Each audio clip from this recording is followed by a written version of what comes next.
2020년도 우리 공동체에 주신 약속입니다. 우리 서로 격려하겠습니다. 하나님의 영광과 찬송이 될 것입니다. 시작. 네, 우리가 믿고 믿으면 궁금하고요. 또 궁금하면 하나님 앞에 서게 됩니다. 그러면 하나하나 가르쳐 주십니다. 어떻게 찬송과 영광이 되게 하시는지, 또 특별히 연초에 지금 성전에 올라가는 노래 같이 묵상하고 있는데요. 이 기간 동안에 우리의 영혼이 훌쩍 그 성전과의 거리가 가까워지고, 여러분 사실은요, 시온으로 가는 길이 대로가 닦여 있는 사람이 있는가 하면 아주 소로가 나 있는 사람도 있고요, 완전히 그냥 그 폐허가 돼 있는 사람도 있습니다. 대로가 닦이는 그런 저와 여러분들 되시기를 축복합니다. 자, 시편 129편 묵상할 차례입니다. 토요일 GT 시편 129편입니다. 우리 한 절씩 교독하고 시작하도록 하겠습니다. 1절 보도록 하겠습니다. 시편 129편 1절. 여기 이스라엘은 이제 말하기를, 그들이 내가 어렸을 때부터 여러 번 나를 괴롭혔도다.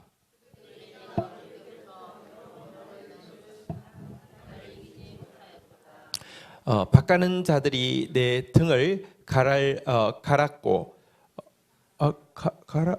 죄송합니다. 가라 그 고랑을 길게 지었도다.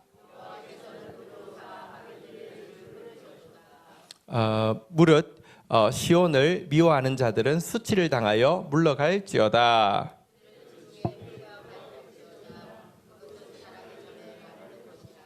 이런 것은 베는 자의 손과 묶는 자의 품에 차지 아니하나니.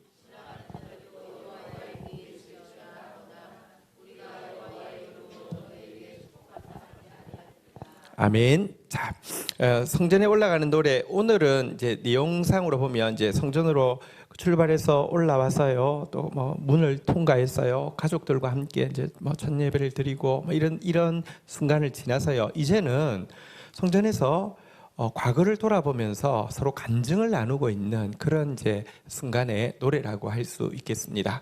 자, 이스라엘 사람들이 성전에 올라와서 나누는 간증의 핵심이 무엇이냐? 1절, 2절에 두 번 동일하게 반복되는 내용이 잘 보여주는데요. 다시 1절, 2절만 읽도록 하겠습니다. 이스라엘은 이제 말하기를, 그들이 내가 어렸을 때부터 여러 번 나를 괴롭혔도다.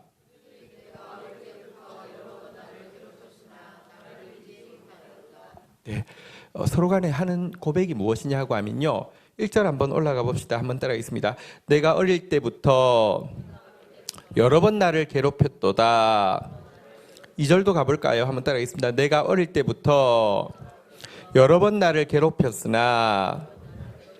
일단 간증의 내용은 어릴 때부터 여러 번 나를 괴롭혔다, 한 인생의 고백이기도 하고요, 이스라엘 역사 전체의 고백이기도 합니다.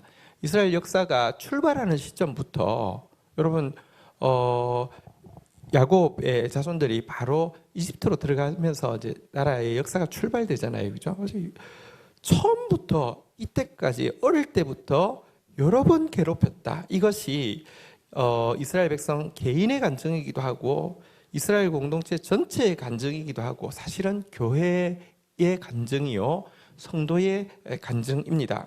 우리가 천국 가서도요, 서로 보면 막 여러 나라 종족에서 오고, 또 우리 공동체 안에서도요, 먼저 천국 간 참 보고 싶은 성도들도 있잖아요, 그죠? 서로 만나서 간증하게 될 때에 분명히 내가 어릴 때부터 여러 번 나를 그들이 나를 괴롭혔다, 이런 간증을 서로 간에 나누게 될 것입니다. 자, 그런데요, 결론은 무엇입니까? 한번 따라하겠습니다. 나를 이기지 못하였도다. 이게 결론입니다. 그러니까 성전에 올라와 있죠. 그러니까 우리가 천국에 가서 이 간증을 나눌 수 있죠. 여러분, 왜 하나님의 백성에게는 이렇게 어릴 때부터 여러 번 괴롭힘이 있을까요? 첫 번째는요, 여러분, 우리가 하나님께 속하였고 세상에 속하였지 않기 때문에 하나님께 속한 증거가 세상이 우리를 미워하고 박해하는 것으로 나타납니다. 그래서 사실 세상이 우리를 너무 좋아하고 우리도 세상이 너무 편하며 여러분들은 천국 백성이 아니라 세상 백성일 가능성이 굉장히 굉장히 농후하고요. 여러분들은 결국은 이 세상이 불탈 때 세상과 함께 끝날 가능성이 농후하다는 걸 알아야 합니다. 천국 백성의 증거는 이 세상에서 박해받는 것입니다. 또 한 가지, 왜 이렇게 어릴 때부터 우리에게 괴롭힘이 있느냐고 하면요, 한편으로 우리가 천국 백성이기 때문에 받는 박해이기도 하지만 또 한편은 우리가 천국 백성임에도 불구하고 하나님의 뜻대로 살고 있지 않기 때문에 임하는 징계이기도 합니다. 이 두 가지가 섞여 있습니다. 100% 박해만 받는 사람 없습니다. 또 100% 징계만 받는 사람도 없습니다. 하나님의 백성이라고 하면요, 박해와 징계를 섞어서 받게 되어 있고요. 이것이 어릴 때부터 여러 번 지금까지 계속되어지는 이유는, 여러분 사실 철도 여러 번 넣었다 뺐다 해야지만 강도도 순도도 높아지는 것처럼 금과 은도 여러 번 이렇게 뺐다 넣었다 해야지만 진짜 정금이 되고 순은이 되는 것처럼 하나님께서요, 우리를 향해서 가지고 있는 계획은 우리 생각보다 훨씬 높습니다.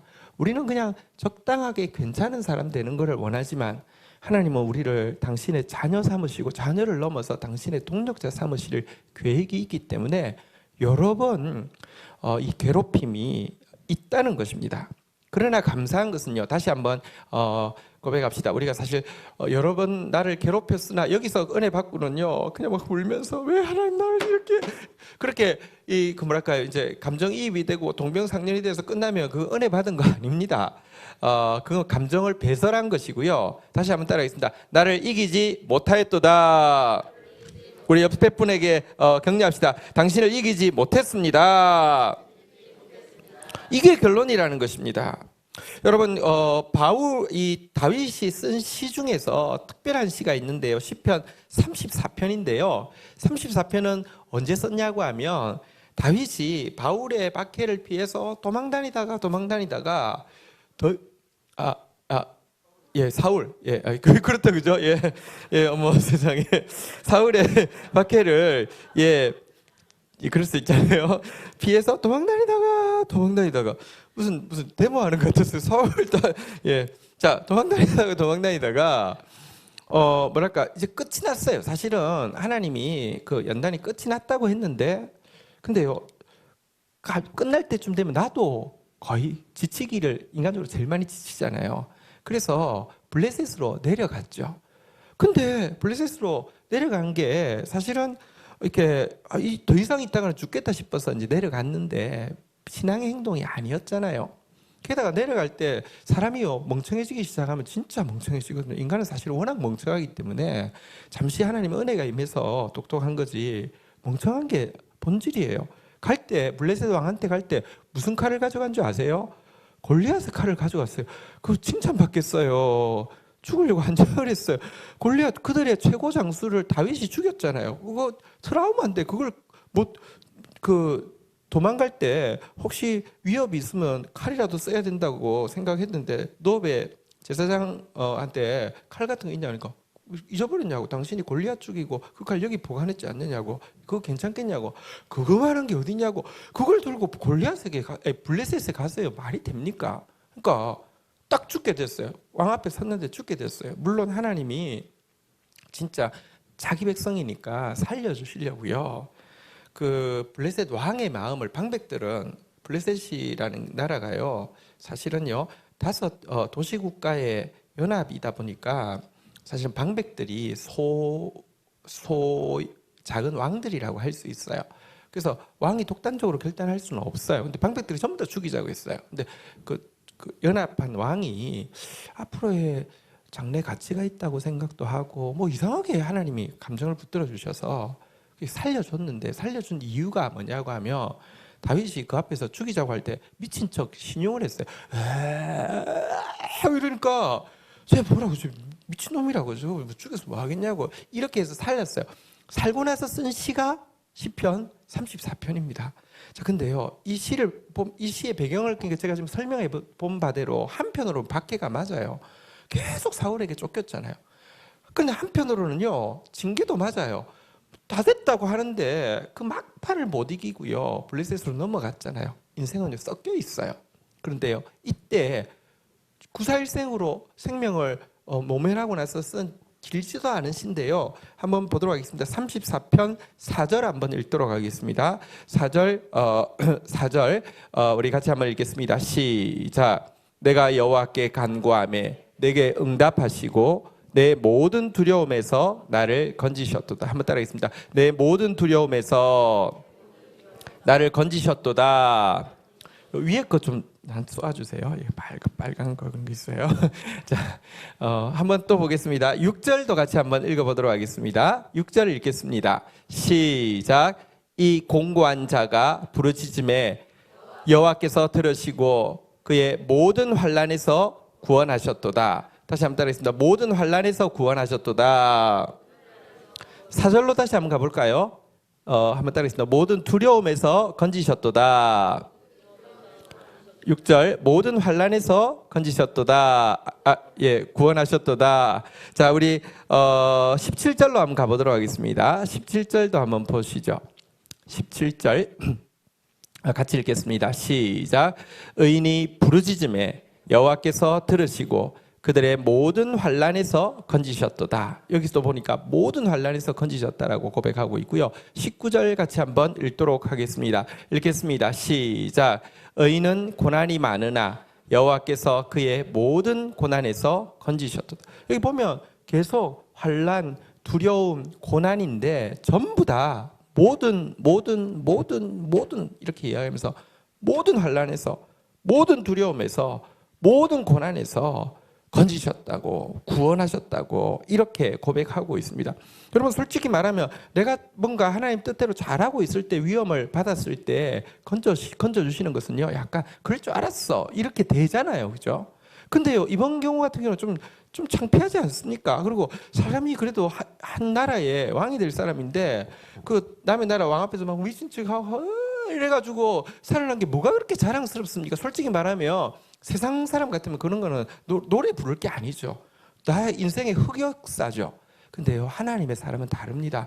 그 부끄러운 자리에서도요, 하나님이 묵상되니까 떠벌리듯이 막 노래를 하는 거예요. 그래서 모든 환난에서, 모든 고난에서, 모든 두려움에서 건지셨다라고 이야기하면서 신자의 인생을 한마디로 요약해 주는 게 19절이죠. 우리 다시 한번 읽도록 하겠습니다. 읽겠습니다. 시작.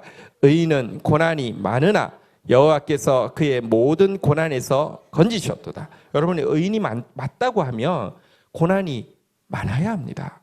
그런데 의인이 맞다고 하면 여러분들 신뢰하셔도 됩니다. 모든 고난에서 반드시 주님은 건지십니다. 할렐루야. 그들이 나를 이기지 못하였다라고 간증하고 있는데요. 그런데 이 간증의 요체는 기억해야 합니다. 어릴 때부터 여러 번 우리를 괴롭혔어요. 근데요, 큰 소리 칩니다. 우리 지금 다시 이제 본문 2절로 이제 가셔서 띄워놓으시고요. 여러 번 나를 괴롭혔지만 큰 소리 막 치면서 하는 게, 나 아직 안 죽었어! 이거 사! 막 공격 막 죽었을 줄 알았는데, 나 아직 안 죽었어! 이 고백을 하게 한다는 뜻은 아닙니다. 꼭 기억해야 합니다. 나를 이기지 못했다는 게 그 정도 가지고 내가 죽을 줄 알아, 나 안 죽어, 이 이야기 한다는 게 아니에요. 세상에서는요, 나를 이기지 못하였다는 것은 니네들 나 아무리 괴롭게 해봐, 나 아무리 밟아봐, 나 절대 안 죽어. 한번 봐봐. 도끼를 품고 그리고는 나 안 죽었어, 이거 쏴! 이게 여러분 세상에서 나를 이기지 못하였다라는 고백의 내용이에요. 기독교인의 고백은 그와 좀 다릅니다.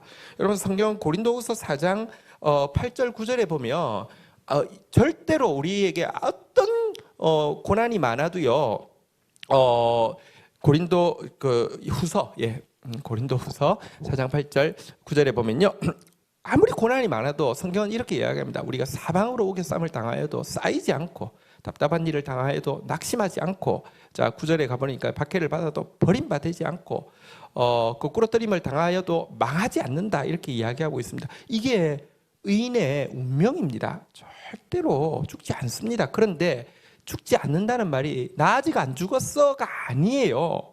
이렇게 하는 이유는요, 8절 9절 읽었는데요. 7절 같이 한번 읽어보도록 하겠습니다. 7절 같이 읽겠습니다. 시작. 우리가 이 보배를 질그릇에 가졌으니 이는 심히 큰 능력은 하나님께 있고 우리에게 있지 아니함을 알게 하려 함이라.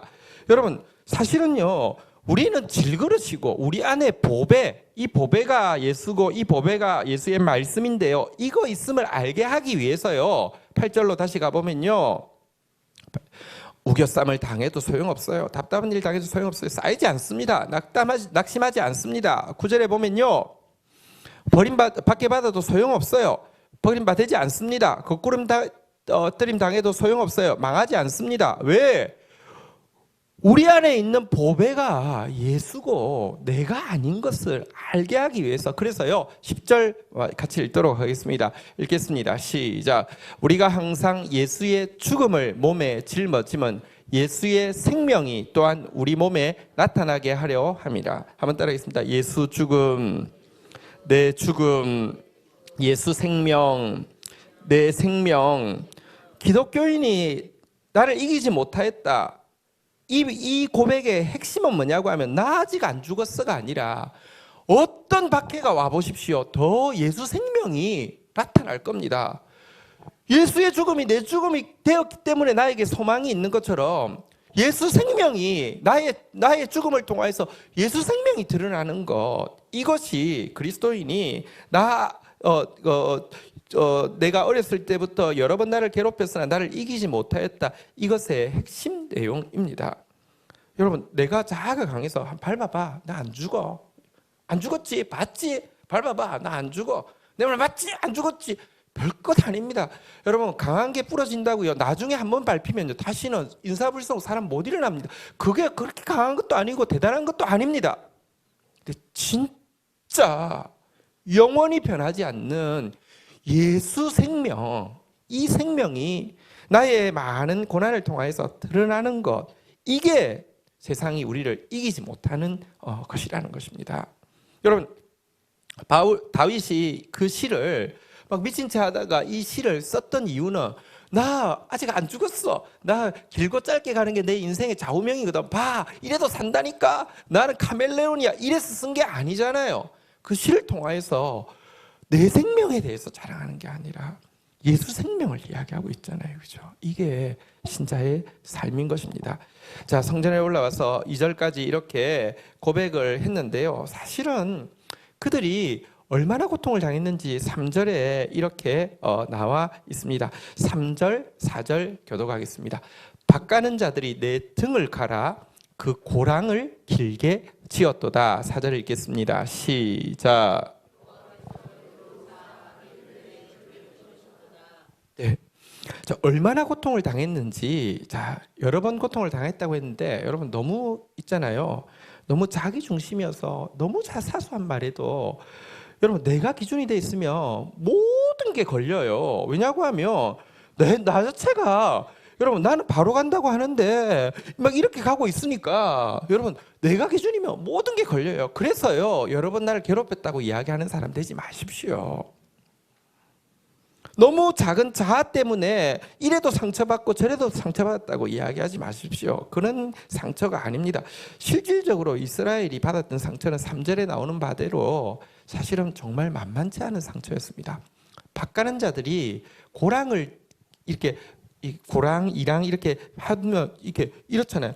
등에 고랑이 생길 정도로 했다는 말은 무슨 뜻이겠습니까? 얼마나 채찍질을 했으면 이럴까요? 정말 박해가 만만치 않았고요, 정말 징계가 만만치 않았다는 것입니다. 여러분, 참된 그리스도인 중에서 등에 고랑, 우리 마음 가운데 이 고랑의 상처가 없이 천국 들어가기 힘듭니다. 만만치 않습니다. 그 정도로 우리 죄성도 만만치 않고요, 그 정도로 세상도 만만치 않고요, 그 정도로 하나님의 우리를 향한 부르심도 만만치 않고요, 너무 크기 때문에, 너무 보배롭기 때문에 고랑이 등에 지어질 정도의 고통이 있을 것입니다. 자, 그런데요, 이 고랑이 지어졌는데 이때 한번 4절 한번 볼까요? 4절 시작이 고랑이 지어졌다라고 이야기했는데 4절 시작이 한번 따라하겠습니다. 여호와께서는 여러분 꼭 기억해야 합니다. 내가 학대당하고 있을 때에 내가 이 박해받고 있을 때 혹은 내가 또 징계받고 있을 때도 마찬가지입니다. 하나님께서 보고 계신다는 사실을 알아야 합니다. 여러분들 고랑이 지어질 정도의 고통이 임하면은 이런 학대가 임하면은 여러분 학대가 임하는데도 하나님이 우리를 안 보고 계신다면 어떨까요? 근데요 고랑이 지어질 정도의 학대가 있는데 이 학대가 가지는 한 가지 기능이 있습니다. 출애굽기 3장 9절에 가보면요 성경은요 이것은 우리 인생과도 관련된 내용이죠. 3장 9절에 한번 같이 읽어보도록 하겠습니다. 읽겠습니다. 시작. 이제 가라 이스라엘 자손의 부르짖음이 내게 달하고 애굽 사람이 그들을 괴롭게 하는 학대도 내가 보았으니. 한번 따라하겠습니다. 내가 보았으니. 여러분들 우리가 학대당할 때 우리가 박해받을 때 또 우리가 징계받을 때 하나님은요 보고 계십니다. 꼭 기억하세요. 보고 있는데요 이 괴로운 학대 이때 우리 안에 어떤 기능이 일어나냐고 하면 이스라엘 백성들이 웬만하면 기도 안 합니다.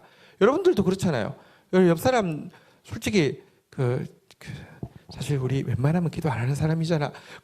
이렇게 서로 이야기하면 맞잖아요, 그죠? 웬만하면 기도 안 합니다. 웬만하면 말씀 안 펴니다. 근데요, 이스라엘 백성들이 여러분들 부르짖을 수밖에 없었고 그 부르짖음도 그래요. 힘들면 여러분 안 믿는 사람도 부르짖는다고요. 근데요, 부르짖는 게 신세 한탄으로 부르짖는 거. 그건 부르짖는 거 아니에요. 그 감정의 배설이에요. 좀 시원한 것 같지만 그거는 기도 아니에요. 여기 보니까요. 한번 따라하겠습니다. 내게 달하고. 부르짖음이 하나님께 달하는 이게 기도예요. 이 기도에까지 나아가는 것이요. 에너지가 보통이 아닙니다. 대부분 말하자면 사람들의 기도가 하나님께 얼마나 달하고 있을까요? 기도를 미사일에 비유한다면 좀 더 이렇게 다 이렇게 하고 있고요. 하나님 앞에까지 쏙 들어가는 거 몇 개 없어요. 그런데요, 이게 되는 기도를 만드는데 에너지가요. 사실은요, 이 괴로움 당하는 학대가요, 이 에너지를 만들어줍니다. 다시 내가 여러 번 이야기해서 여러분 아실 겁니다. 하나님이 우리한테 기도시키려고 일부러 괴로움을 주느냐? 아니에요. 죄의 삭스 사망이라는 정해진 법칙이 있어요. 죄는 사망을 낳아요. 사단은 죄의 삭스 사망이라는 이 법칙을 말미암아 힘을 가지게 되었어요. 그래서 우리를 마음껏 학대할 수 있어요. 왜냐하면 죄인이기 때문에. 근데 하나님은요, 이 정해진 법칙이라도 하나님이 허용이 없이는 쓸 수 없게 해놓으시고는요, 그 당하는 고난을 통해서 우리에게 유익이 될 때만 허용을 하시는 것이에요. 그리고 이와 같은 괴롭히는 학대를 통해서 우리에게 기도가 하나님 앞에 상달되도록 하고요. 상달될 때 한번 따라하겠습니다. 이제 가라. 이제 가라. 이스라엘이 400년 동안 노예 생활했지만 여러분 언제 모세를 보내느냐? 상달해야지 보낸다니까요. 어쨌든 기억하십시오. 이 고랑의 혈계 이렇게 고랑이 지어지는 같은 고통이지만 4절에 우리가 본 바대로 다시 한번 따라할까요? 여호와께서 의로우사 악인의 줄을 끊으셨도다. 의롭다는 것은 공의롭다는 것이죠. 공의가 뭐냐고 하면 하나님께서요 이스라엘 괴롭히는 대적들에게는 심판하시고 학대받는 이스라엘, 징계 가운데 겸손해진 이스라엘에게는 긍휼을 베푸시는 것을 공의라고 합니다.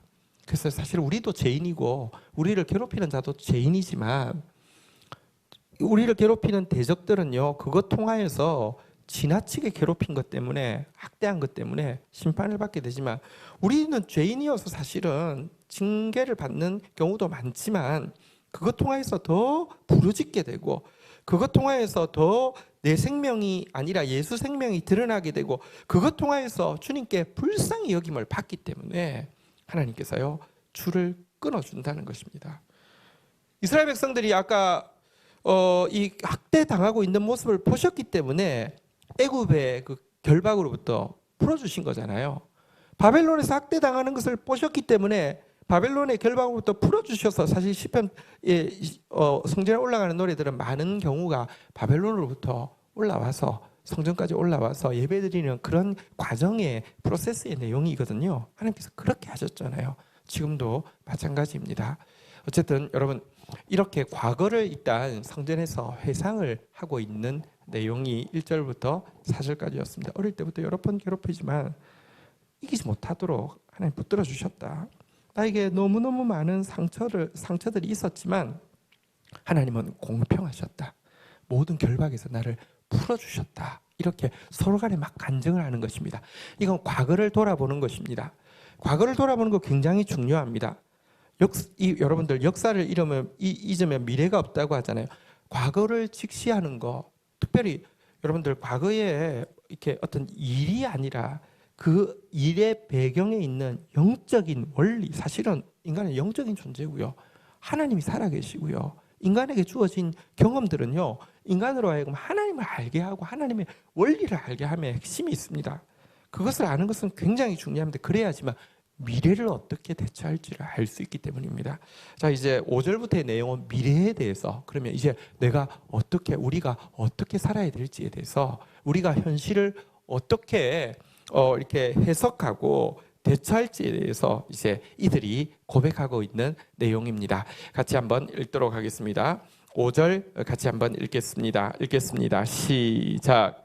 무릇 시온을 미워하는 자들은 수치를 당하여 물러갈지니라. 여기 보니까 한 부류가 나오는데요. 한번 따라하겠습니다. 시온을 미워하는 자들. 자, 시온은 예루살렘을 이야기하는 다른 이름이긴 하지만 시온 그러면 특별히 말씀, 그러니까 예루살렘이 성전이 있지만 성전의 핵심은 지성소 곧 말씀인데요. 그러니까 이 말씀을 강조할 때 사실 시온이라는 단어를 씁니다. 그래서 주의 말씀, 그러니까 율법이 시온에서 나오고 이런 이제 그 구절이 있는데요. 자, 그런데요, 시온을 미워하는 자들이 있습니다. 어떤 자들일까요? 시온을 미워하는 자들. 시온을 미워하는 자들은 이방인일까요? 유대인일까요? 아니면 둘 다일까요? 네, 둘 다입니다. 우선은 꼭 기억하십시오. 시온을 미워하는 자, 하나님의 말씀을 미워하는 자, 오늘날 기독교인이라는 이름은 가지고 있지만 그들 중에 하나님의 말씀을 제대로 그 뜻을 안다고 하면 증오하고 미워하고 발로 밟고 불태워버릴 사람들 굉장히 많습니다. 이스라엘 역사에도 보면 제사장들, 바리새인들, 서기관들, 레위인들 이런 사람들 하나님 끊임없이 이야기하는 것은 그들은 의식으로서의 종교에 대해서는 엄청나게 헌신되어 있었고 백성들에게 강요하고 있었지만 그걸 내가 원하는 건 그게 아니라고. 내가 원하는 것은 하나님의 율법을 알기를 원한다고. 율법은 공의와 정의라고 아무리 이야기해도 끝까지 거부합니다. 말씀 원치 않습니다. 그게 바로 시온을 미워하는 자들입니다. 교회는요, 하나님의 말씀이 통치하는 곳인데요. 그냥 정말로 기독교라는 게 뭘까요? 예수 믿으면 천국 간다. 그걸 솔직히 까놓고 현실적으로 이야기하면 예수 믿으면 복 받는다. 복 받는 것도 까놓고 한번 이야기해 볼까요? 목사 같은 경우는 예수 믿으면, 그래서 예수 믿어서 예수를 잘 믿으려면 목소리도 약간 걸걸해야 되고요. 기도한 표시가 나야 되니까 예수 잘 믿으면요, 여러분 큰 교회 되고요. 큰 교회 되어서 내가 한마디 하면요 전부 다 찍소리 못하고요. 돈도 마음대로 쓸 수 있고요. 이름도 없고요. 내 기분 나쁘면 하나님 이름으로 저주해도 되고요. 예수 믿으면 그렇게 된다는 걸 믿는 교인들도 마찬가지예요. 예수 믿으면 그냥, 우리 옛날에 이런 찬송이 있었어요. 왕 나는 왕자다. 하나님 나라에 나는 왕자다. 내가 비록 어릴지라도 왕 나는 왕자다. 그리고 그 다음 가사가 뭔지 아세요? 내 앞길 막아서는 자 모두 다 물리치리라. 진짜 믿음의 핵심이 그거예요. 나 이제 예수 믿었어요. 나 교리적으로는 사형리도 받아들였고요. 고리적으로 나는 예수 오늘 죽었다 눈 떠도 천국 간다는 거 확신하고 나서부터는 뭐냐면 내 앞길 막아서는 자 용서하지 않겠어. 가만두지 않겠어. 이 지옥 갈 것들 이게 예수 믿는 거에 다란 말이에요. 말씀 하나도 몰라요. 관심도 없어요. 말씀 진짜 관심 있는 사람 없다니까요. 잠시 지적 호기심이 동해가지고요. 공부 잘하던 사람이요. 강남에서 성경 공부가 먹혔잖아요. 열심히 했습니다. 그거요. 성경을 아는 게 아니라 공부하는 재미로 한 겁니다. 저는 성경 공부 실패했다고 생각합니다. 왜냐고 하면요. 그 성경 공부 제일 많이 하던 교회들이요. 지금 제일 요거도 먹는 교회들이 되었어요. 성경을 공부한 게 아니라 성경을 공부해서 성경의 내용을 사랑한 게 아니라 성경 공부하는 자기 모습을 사랑한 거예요. 성경 공부해서 무슨 과정을 수료했고 무슨 과정을 수료했고 무슨 과정을 수료했고 최후의 과정을 수료했고 출판사들도 마찬가지. 이게 돈이 된다고 생각하니까 과정을 자꾸 쪼개가지고요. 예를 들면 무슨 학교가 있으면요. 죄송합니다. 전도 폭발이라는 학교가 있다고 쳐요. 하나밖에 없었어요. 또 한 개를요, 2개 나누다니, 4개 나누다니, 6개 나누더니 어쨌든 한 번 들어가면 죽을 때까지 계속 공부하도록 만들어놔. 왜? 돈이 되니까. 그리고 그거 좋아해요. 했다는 이 성취감. 나 이 레벨이야. 성경 안 좋아해요.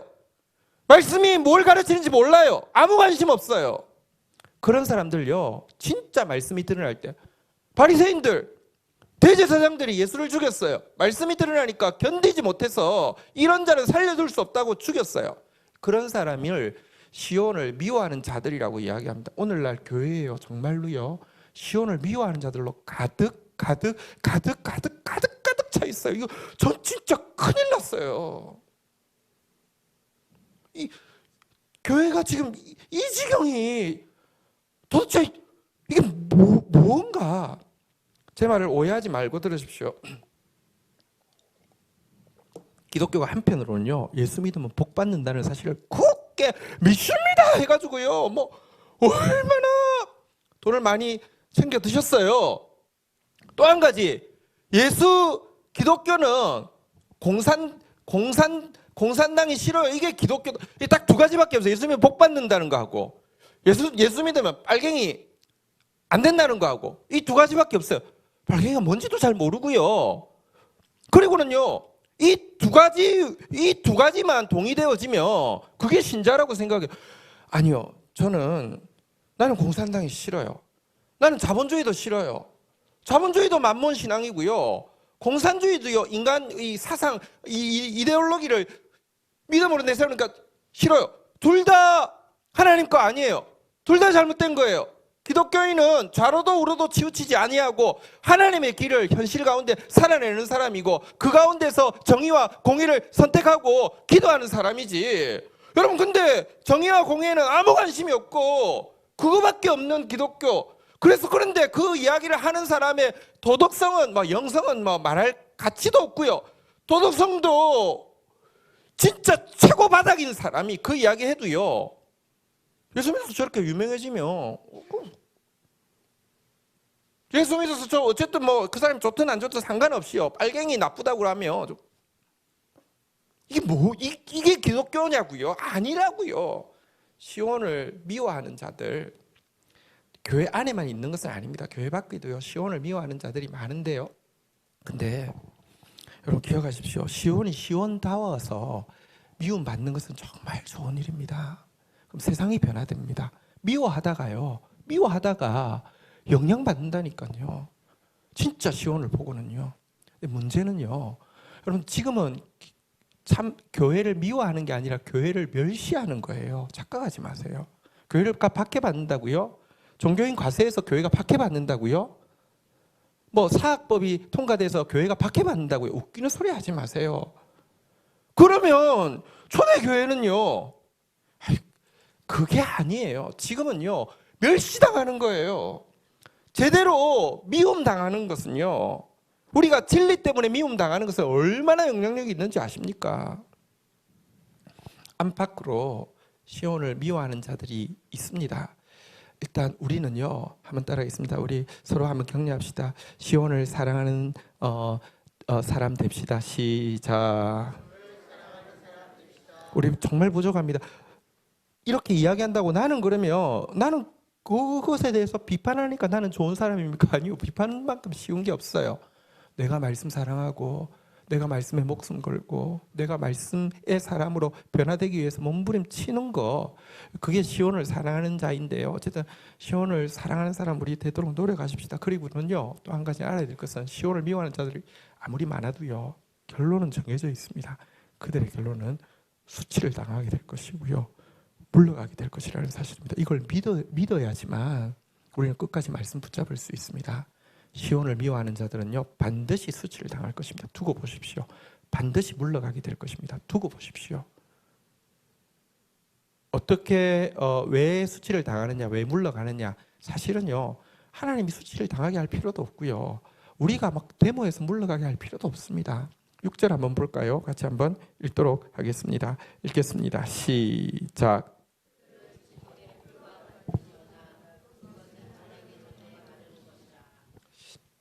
이스라엘의 지붕은, 우리나라는 지붕 그리려면 보통 이렇게, 옛날에는 이렇게 그렇잖아요. 요즘 아파트여서 지붕 그릴 일이 잘 없더라고요. 자, 근데 이스라엘 집은 다 평평합니다. 그리고 요즘은 뭐 집을 지으면 시멘트로 지으니까요. 시멘트도 가끔은 이제 균열이 생기면 풀 같은 게 나오기도 하지만, 오래된 뭐 건물 같은 데는 풀 같은 게 나오긴 하지만 그 당시는 시멘트로 짓는 건 아니니까요. 무슨 이제 그 짓는 재료가 그 회반죽에다가 무슨 모래나 지피나 타르 같은 걸 섞어서 하다 보니까 평평한 지붕에 갈라진 틈새로는요, 풀들이 많이 자란다고 합니다. 그럴 수 있겠죠, 그죠? 근데 문제는 자라봤자 그게 계속 자랄 수 있습니까? 뿌리 내릴 때가 거의 없기 때문에 자라다가 제대로 이렇게 다 자라기도 전에 말라 죽고 하는 것이 그 풀의 운명인 것처럼, 여러분, 진리에 기반하지 않은 자들은요, 스스로 말라 죽게 돼 있습니다. 수치 당하게 돼 있고요, 물러가게 돼 있다는 것입니다. 얼마나 한 줌도 안 되는 줄 아십니까? 과거에 우리 제 대학 다닐 때 이제 뭐 그때는 민주화 그 시위가 많았잖아요. 그때 항상 그런 이야기 많이 했어요. 그 운동하는 친구들이 한 줌도 안 되는 것들이 뭐 이러면서 뭐 그런 이야기 많이 했어요.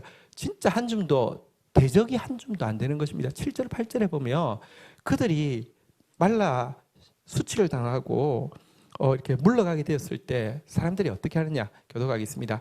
이런 것을 베는 자의 손과 묶는 자의 품에 차지 아니하나니. 읽겠습니다. 시작.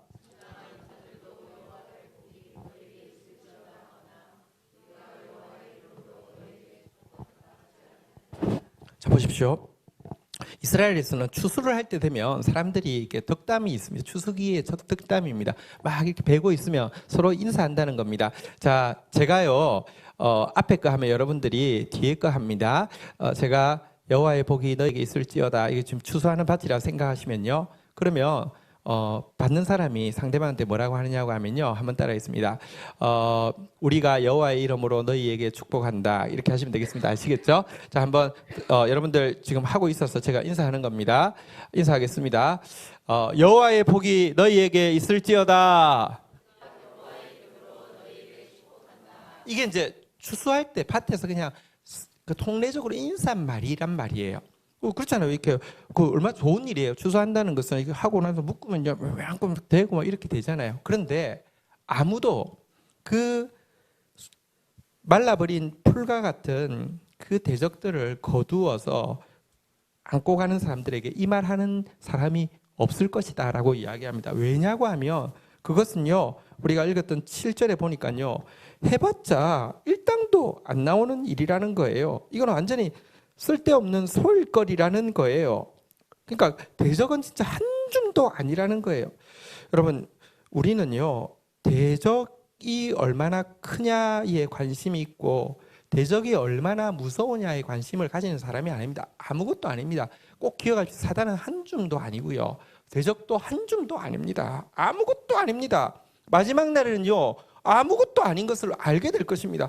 여러분, 진짜 진리가 온전케 되어지면요, 대적도 마지막 공격을 가할 거예요. 그런데요, 진리가 온전케 되어지고 우리가 주님 철저하게 의지하게 되면 대적도 확 나타날 건데, 확 나타나는 게 확 죽는 순간입니다. 확 와서 죽어요. 아무것도 아니에요. 정말 아무것도 아니에요. 그래서 성경은요, 지금 시온을 미워하는 자들이 이 현실 가운데서는요, 솔직히 말하면 말씀대로 살지 않고 자기 위주로 살고 이기적으로 살고 거짓말하고 살고 막 그 아부하면서 살고 갑질하면서 사는 사람 괜찮아 보이죠? 기독교인들이 그들을 향해서 다시 한번 따라하겠습니다. 수치를 당하여 물러갈지어다. 이렇게 선포하게 되면요, 그들을 부러워해서도 안 되고 여러분들 부러워해서는 지는 것이죠. 우리 잠언서 24장 19절 20절 한번 읽어보도록 하겠습니다. 시온을 미워하는 자들, 너는 행악자들로 말미암아 분을 품지 말며 악인의 형통함을 부러워하지 말라. 여러분, 그런 사람들 보고 분내지도 마십시오. 사실은 별것 아닙니다. 절대로 부러워하지 마십시오. 진짜 별것 아닙니다. 20절 같이 한번 읽도록 하겠습니다. 읽겠습니다. 시작. 대저 행악자는 장래가 없겠고 악인의 등불은 꺼지리라. 여러분, 우리가 오늘도 묵상했지만 하나님 경외하고 그의 말씀의 길을 걷는 자는요, 한번 따라하겠습니다. 자식의 자식을 볼지어다. 평생에 하나님의 교회가 하나님의 뜻대로 세워져 가는 것을 보고 자식의 자식, 다음 세대로 이어지는 걸 보게 되지만 행악자는요, 장래가 없습니다. 부러워하지도 말고요, 분내지도 마십시오. 너무 잘못하는 사람에 대해서 자꾸 화내는 사람은요, 솔직히 자기 부러워한다는 증거예요. 아니, 그게 별로 마음 안 쓰면 화도 안 낸다니까요. 화내는 거는요, 부러워한다는 증거예요. 절대로 속지 마십시오. 또 한 가지는요, 이런 악인 시온을 미워하는 자들에 대해서 두려워하지도 말고 낙심하지도 마십시오. 이사야서 7장 4절 마지막으로 한번 읽도록 하겠습니다. 이사야서 7장 4절입니다. 같이 한번 읽도록 하겠습니다. 시작. 그에게 이르기를 너는 삼가며 조용하라. 르신과 아람과 르말리아의 아들이 심히 노할지라도 이들은 연기 나는 두 부직갱이 그루터기에 불과하니 두려워하지 말며 낙심하지 말라. 유다를 르신이라는 이제 아람 왕과 르말리아의 아들은 베가라는 사람인데요. 베가라는 이스라엘 왕이 공격해 왔습니다.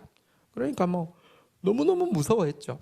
이 아하스는 사실은 유다 왕 아하스는 악한 왕이거든요. 근데 하나님이 다윗의 자손을 통하여서 메시아를 보내시기로 했기 때문에 지금 하나님께서 징계하시는 것은 맞지만 이들이 다윗 왕과를 끊어버리고 다른 바지, 그러니까 뭐랄까요, 허수아비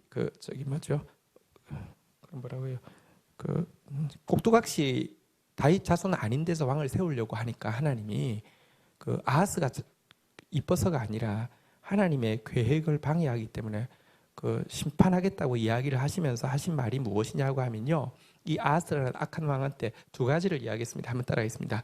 삼가며 조용하라. 두려워하지 말며 낙심하지 말라.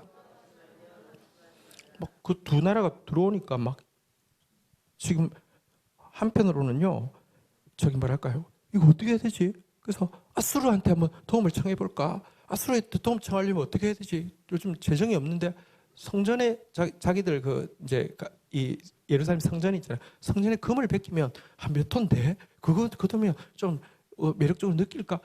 지금 이 공격 앞에서 조용하지를 않고요, 완전 그냥 계속 이럴까 저럴까 막 이러고 있었단 말이에요. 하나님이 이야기하시는 것은요, 다시 한번 그러니까 또 경거망동하고 있었죠.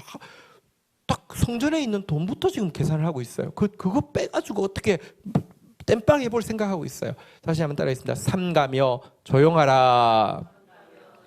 여러분에게 어떤 일이 있든지 그 일이요, 설령 박해가 아니라 징계여도 좋아요. 일이 있으면요, 징계하시는 하나님의 손 앞에서요, 일단요 삼가고 조용하십시오. 그게 신자가 비신자와 다른 점입니다. 무슨 문제 생기면요 난리가 나요. 난리가 나요. 그러지 마세요. 하나님 없는 사람처럼 그러지 마세요. 하나님 있는 사람이면요, 먼저 해야 될 것은요, 삼가는 거, 조용한 것입니다. 그리고는 그 대적들을 무섭게 와요. 사실은 그 당시에 이 르신과 르말리아의 아들 베가가 만만치는 않았어요. 베가가 하루아침에 12만 명 유다 군사를 죽인 일도 있었고요. 20만 명을 하루아침에 포로잡아간 일도 있었고요. 르신도 얼마 전에 또 들어와서 그 수많은 사람을 포로잡아간 일이 있어요. 무섭긴 무서워요. 그런데요, 하나님이 뭐라고 이야기하는 줄 아십니까? 한번 따라하겠습니다. 연기나는 두 부직갱이 거루터기. 근데 무슨 말인지 잘 모르시겠죠? 부직갱이가 여기 부직갱이 전문가 부직갱이 부직 예, 불 뗄 때 넣는 짝대기를 부직갱이라고 하죠, 그죠? 근데 여기 그러니까 이게 이거 그냥 그 불 뗄 때 쓰는 부직갱이는 항구적으로 이렇게 가지고 있으면서 계속 쓸까요? 아니면 불 뗄 때 이렇게 하고 나면 몇 번 쓰고 나면 휙 던지죠, 그죠? 왜냐하면 거기도 막 불 타 있으니까 그냥 이렇게 몇 번 하다가 불 던지는 거잖아요. 얘들은 지금 연기 나고 있는 그루터기 나무 지금 호주에 막 진짜 사실 너무 큰 불이 나서 진짜 좀 그 우리 뭐 보니까 그 야생동물이 한 6억 마리 정도가 지금 불에 타 죽었다고 해요. 그리고 또 잡을 수 없을 정도로 불길이 거세요. 그래서 진짜 정말 하나님의 긍휼을 구해야 될 것 같아요. 그런데요, 여러분 나무가 다 타고 그루터기 막 위에 다 불타서 막 다 타고 나서 그루터기만 남아 있어도 그루터기에서 연기는 나겠죠, 그죠? 그렇지만 그거는 아무것도 아니잖아요, 그죠? 저거 지금 연기 막 매캐하게 연기 내고 있지만 다 불탄 부직갱이 용도로 쓰든 그루터기에 지나지 않는다, 이렇게 이야기하면서요. 한번 다시 따라하겠습니다. 두려워하지 말며 낙심하지 말라. 여러분, 시온을 미워하는 자들 많습니다. 근데 그들의 운명은 수치를 당하여 물러갈 것입니다. 우리는 그들을 어떻게 바라봐야 될까요? 오늘 몇 가지 단어가 나왔는데요. 한번 따라하겠습니다. 분내지 말며 부러워하지 말라. 분내는 이유는 부러워해서예요. 진짜 자꾸 분내지 마세요. 여러분 다 속마음이 뭔지가 드러나는 거예요. 또다시 한번 따라하겠습니다. 삼가며 조용하라. 그 일을 통해서 하나님이 하실 일이 있다니까요. 그 일을 통해서 나한테도 하시는 말씀이 있다니까요. 그걸 들을 줄 알아야지 기독교인이죠. 그걸 들을 줄 알아야지 말씀의 사람이죠. 그리고 마지막으로요, 이거 굉장히 중요합니다. 한번 따라하겠습니다. 두려워하지 말며 낙심하지 말라. 별거 아니에요. 진짜 별거 아니에요. 아까 다윗이 그랬잖아요. 얼마나 무서웠겠어요. 솔직히 뭐 정신없이 갔는데 칼이 자기 옆에 있고요. 내가 미쳤지. 그리고 지금 그 왕궁에 들어갔어요. 블레셋 5 방백들이 다 있어요. 죽이라고. 근데요, 그 과정 지나고도요, 아까 봤잖아요. 모든 두려움에서, 모든 환난에서, 모든 고난에서 건지셨도다, 구원하셨도다 고백하고 있잖아요. 별거 아닙니다. 두려워하지 마시고요, 낙심하지 마시고요. 우리 다 천국 가는 여정 마치고 하나님 앞에 섰을 때에 우리 이 간증하게 될 것입니다. 우리가 미리 이 간증을 당겨서 묵상한 이유는 우리 5절부터 나와 있는 5절 말씀, 주제 말씀이죠. 우리 이 고백 담대하게 외치면서 시온을 미워하는 자들 부러워하지도 분내지도 않고 두려워하지도 그들 때문에 낙담하지도 않고 도리어 하나님 앞에서 삼가고 조용하라고 오늘 주신 말씀이죠. 우리 5절 같이 읽고 같이 찬양하며 나가도록 하겠습니다. 같이 고백하겠습니다. 시작. 무릇 시온을 미워하는 자들은 수치를 당하여 물러갈지어다. 아멘.